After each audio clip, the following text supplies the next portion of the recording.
Magandang umaga po sa ating lahat. Ngayon pong linggong ito ay alam nating ika-4 na linggo ng Kwaresma at tinatawag din pong Laetare Sunday, linggo kung saan ang ibig sabihin na Laetare ay galak. Hango po ito sa mga katagang Magalak Jerusalem.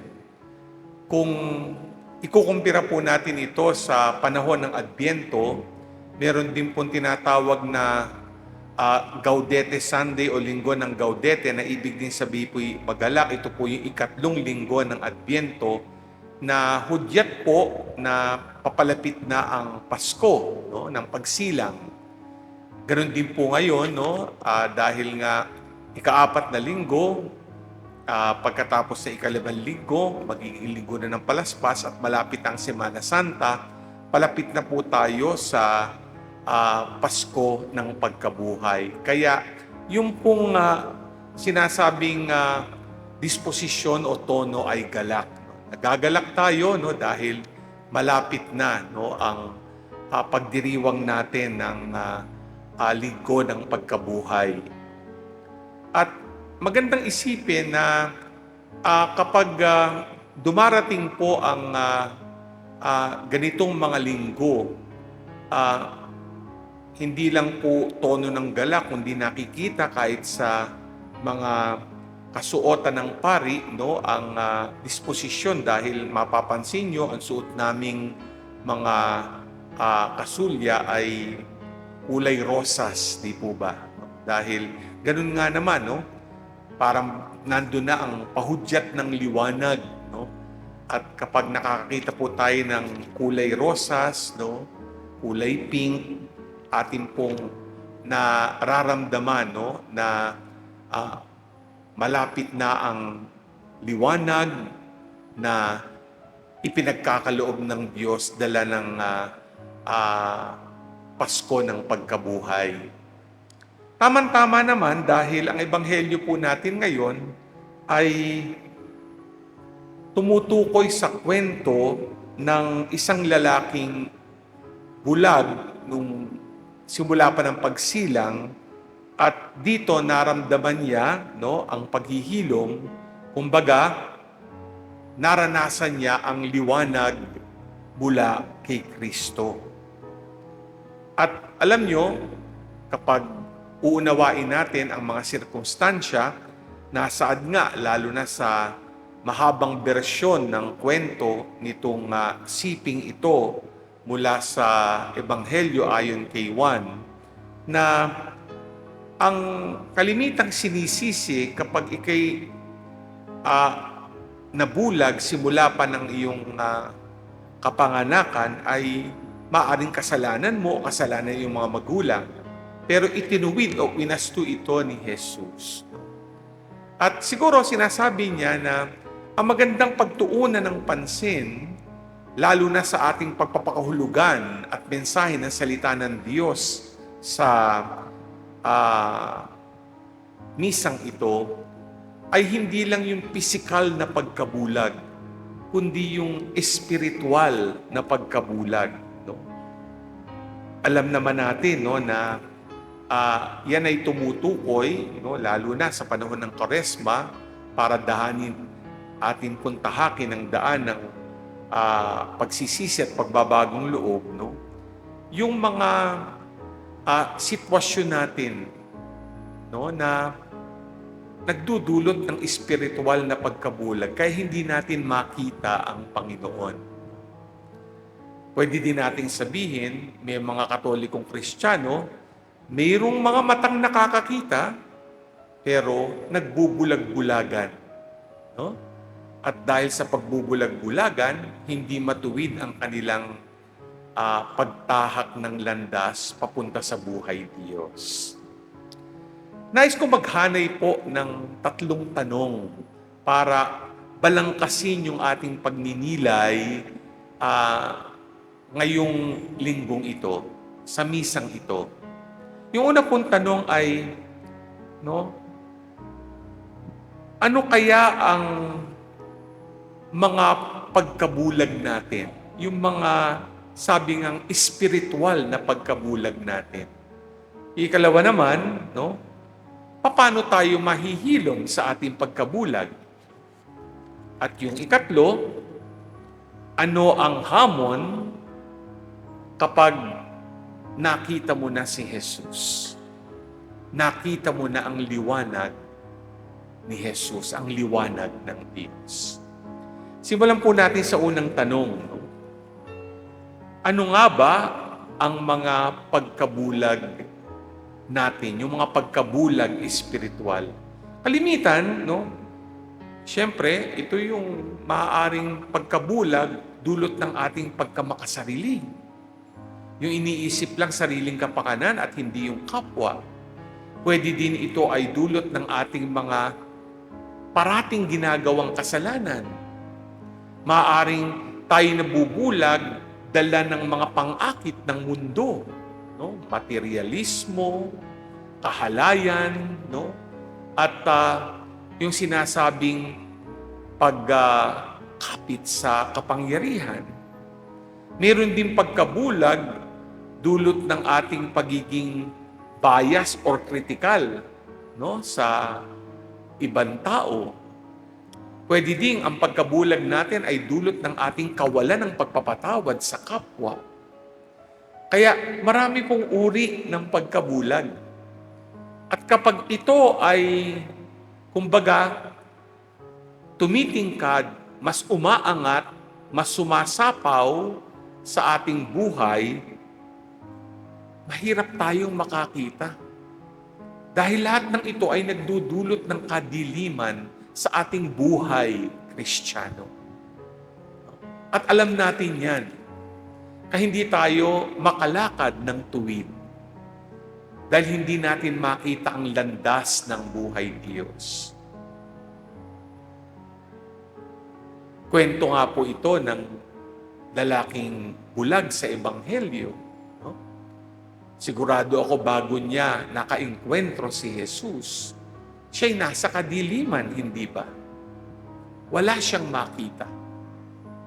Katulad din natin siya kapag tayo ay nakababad, lugmok o lunod na sa kasalanan at mga masamang gawain. Ikalawang tanong ay, paano tayo mahihilom? At sa totoo lang, kung babalikan natin yung kwento nitong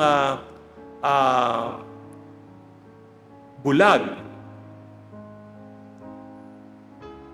pakiramdam siguro niya noon, wala na siyang pag-asa sa buhay, di ba? Hindi na siya makakakita. Pero ang naging daan ng paghihilom niya ay hindi lang niya nakatagpo si Jesus. Nakita niya si Jesus.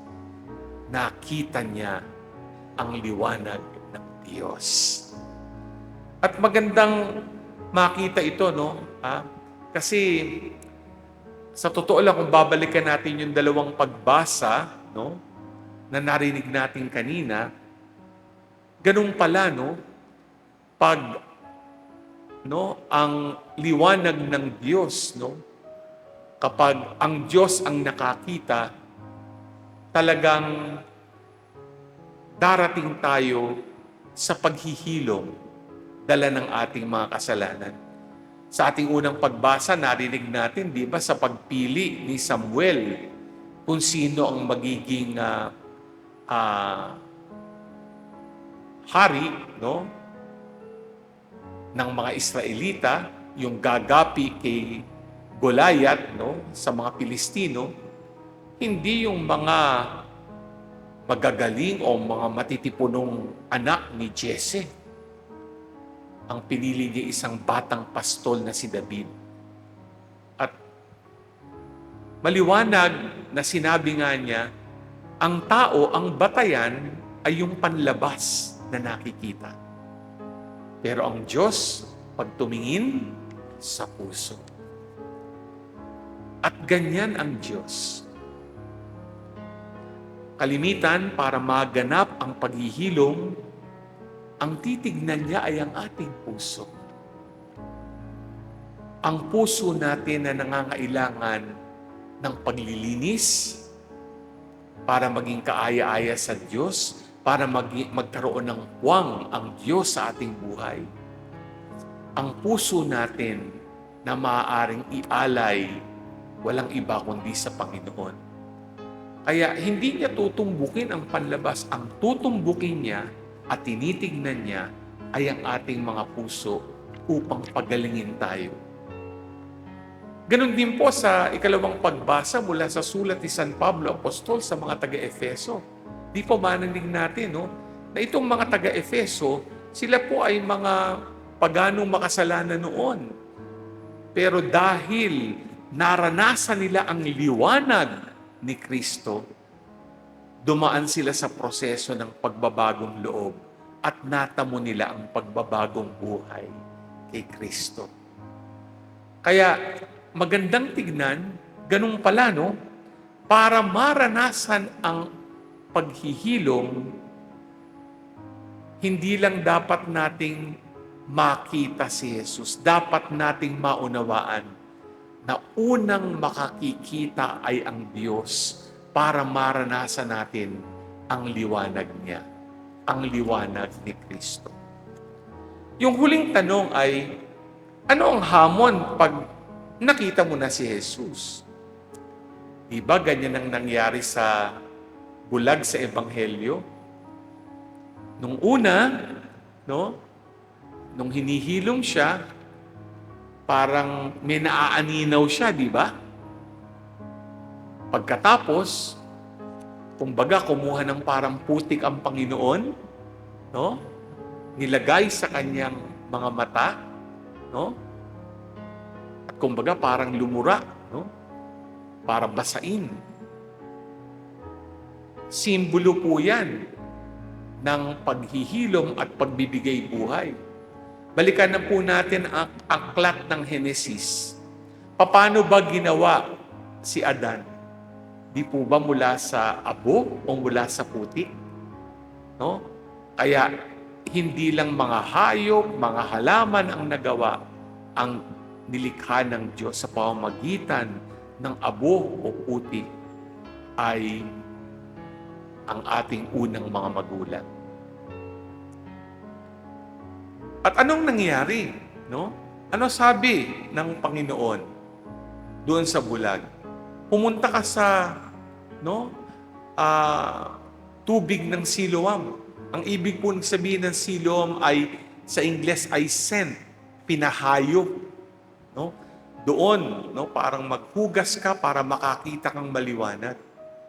Pero maganda ang tinutukoy nito dahil nung pinadala ni Jesus ang bulag, no? Dito nga po, no, sa tinatawag na batis ng Siloam, may paghayong naganap. At ano nga ba ang nangyari doon sa bulag na hinilom ng Panginoon? Hindi lang siya nakakita. Tinanong nga siya ni Jesus, no, kung sumasampalataya siya. Sabi niya, ako'y sumasampalataya sa iyo. At sa pagsampalataya niya, siya'y naging alagad ni Kristo.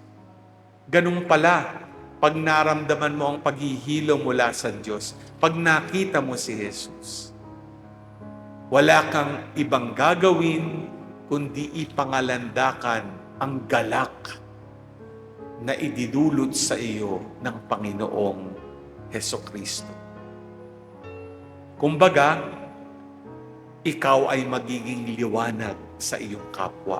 Hindi mananatiling liwanag lang sa iyong sarili. Ibabahagi mo ang liwanag sa iyong kapwa. Alam niyo po, taon-taon, meron po akong pinupuntahan na mga babaeng bulag, mga batang bulag, no? Diyan po sa may bandang Quezon City. Ang tawag po ay Margareta Home for the Blind. Po. Sila ay mga 13 babae. No? Nagmimisa ako sa kanila. Minsan nagbibigay po ako ng mga kailangan nila. At alam nyo, kapag pumupunta po ako sa kanila, nagiging maliwanag sa atin na hindi po ako ang nagbibigay. Sila po ang nagbabahagi sa akin. Kapag sila ay nakakwentuhan ko at sila'y kumakanta, nakikita ko na ibinabahagi nila sa gitna ng kanilang pagiging bulag ang liwanag ni Kristo. Kapag narinig niyo po ang kanilang mga kanta, maluluha po kayo. At sa kanilang kanta, mararamdaman nyo na anuman ang dinaraanan nila o dinaraanan mong mga sakit o hirap, hindi ka dapat mawala ng pag-asa. May kasibihan, di ba? Habang may buhay, may pag-asa.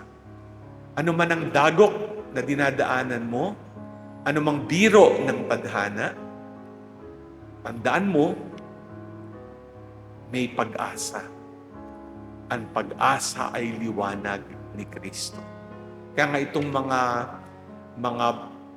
babaeng ito kapag dinadalaw ko, klarong-klaro sila na sila ay mga alagad ni Kristo na nagbabahagi ng mumunting liwanag niya, hindi lang sa akin, kundi kanino mang dumadalaw sa kanila. Mga minamahal na kapatid kay Kristo, natanggap natin at patuloy nating natatanggap ang liwanag ni Jesus. Harinawa, maging mumunting liwanag tayo ng ating Panginoon sa ating pamilya, sa ating mga pamayanan, saan man tayo pahahayuin ni Jesus para ipalaganap ang mabuting balita niya ng pag-asa. Amen.